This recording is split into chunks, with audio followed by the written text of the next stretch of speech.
Dr. Jakir, Your name and profession, please, first. Vinod Shah is my name. I am professional by spiritual healer. I am doing aura photography and psychic surgery, surgery without cut. This is exactly the spiritual science, we can say. Medical science is a science of medicine, and the spiritual science is a science of human body. It is a body, mind, and soul, what we say as a ruh or a soul. It is science of a God power.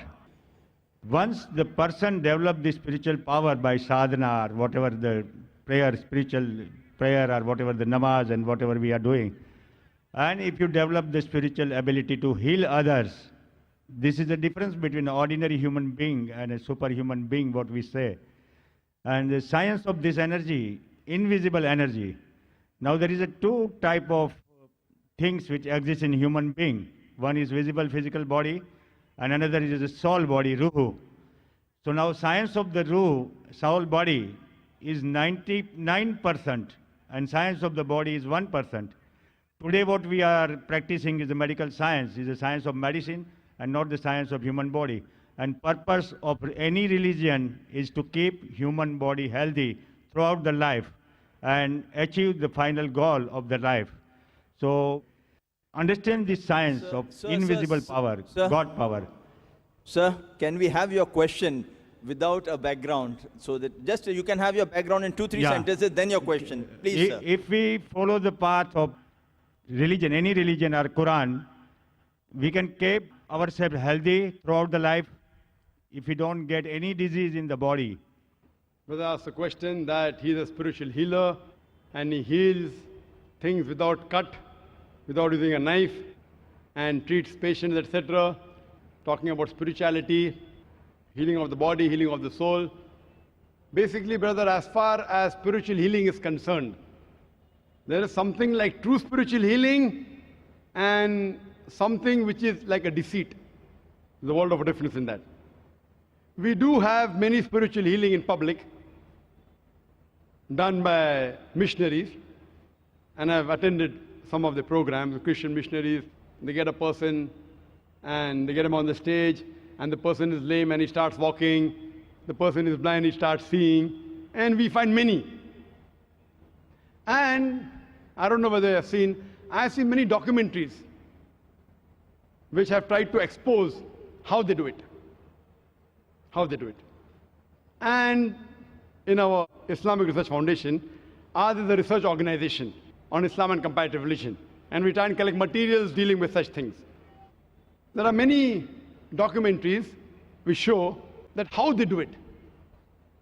How they make a fool of the public. For example, they show a person that there's a person lame sitting in the audience. The healer goes and picks up the stick. In the name of Jesus, start running, and the person starts running. But the person who starts running is the person who was sitting on the right. The person who was lame was sitting on the left. So what we realize that all these are pre-planned. Either the pre-planned. What I tell them, that really if you are a spiritual healer, you come to the hospital. You know, I'm a medical doctor. I tell them, come to my hospital, direct, ready-made. If you treat, the full family will convert. So if you are a spiritual healer, and if really it's the truth, we require hundreds of people like you. We don't want to have all these government hospitals, you know, Nair Hospital, Sion Hospital, KM Hospital. We'll employ you. What we have to realize, that is it the truth or not? Yes, there are something like spiritual. Like for example, the Quran says that the verses of the Quran can be used for healing. But what you have to realize, in Islam, the person to heal is huwa shafi. It is he who heals. If anyone says, I heal, it is nonsense. It is Almighty God who heals, whether through a doctor, but doing this surgery without knife. Fine, there is laser technology, but surely you aren't using laser technology. Are you using laser technology? No. Are you using? So what I'm trying to say, that the spiritual thing you're talking about, Yes. I being a medical doctor, coming from medical background, if it was true, we would have learned in medical first year that there is this method. So we would prefer having more such people than spending 5.5 years there. So what I'm trying to say, that most of these things what people talk about spiritual healing, it is more of a big fast. It is trying to make fast buck, fast money. But there's Almighty God, mashallah.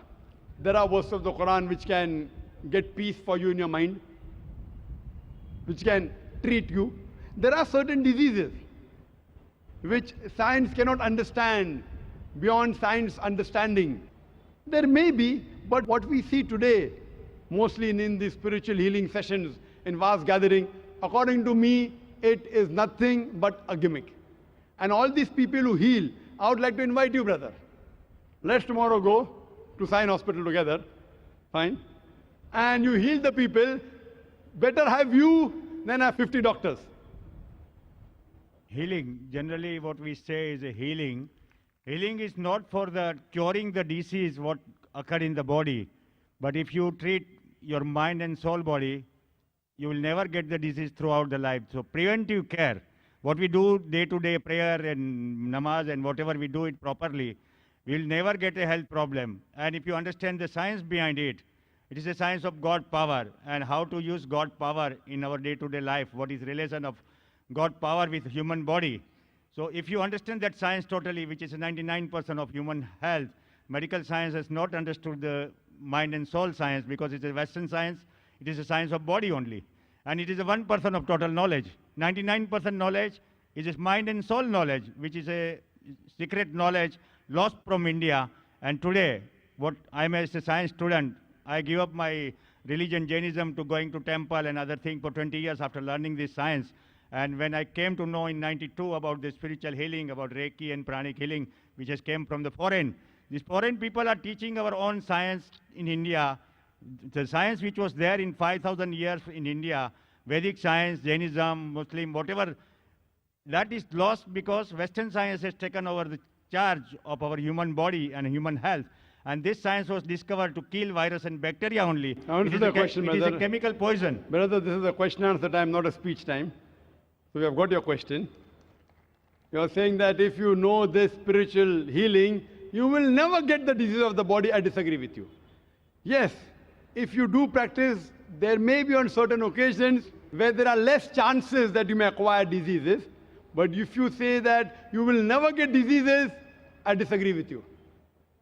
I disagree with you. What you have to realize that I do know that there are certain, for example, you spoke about namaz. I can give a talk on the scientific benefits of salah. I can give a talk of 1 hour on the scientific benefits of salah. For example, the best part of salah is the sujood. Now when you do sujood, you put the highest part of your body, the forehead, on the lowest part of the ground. And when we do that, what we find that there is more supply of the blood going to the brain. That makes a healthy brain. There are less chances of having chilblains. That is the disease of the skin of the face. When you're doing sujood, there is drainage of the bronchial tree. So less chances of having bronchiectasis.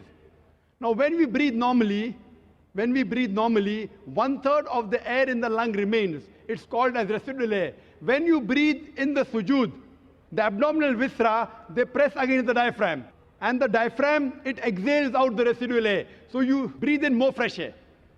So because you breathe in more fresh air, there's less residual air, the chances your lung will be healthy is far superior. Less chances of having lung diseases. Furthermore, there's more increased venous return of the abdominal viscera.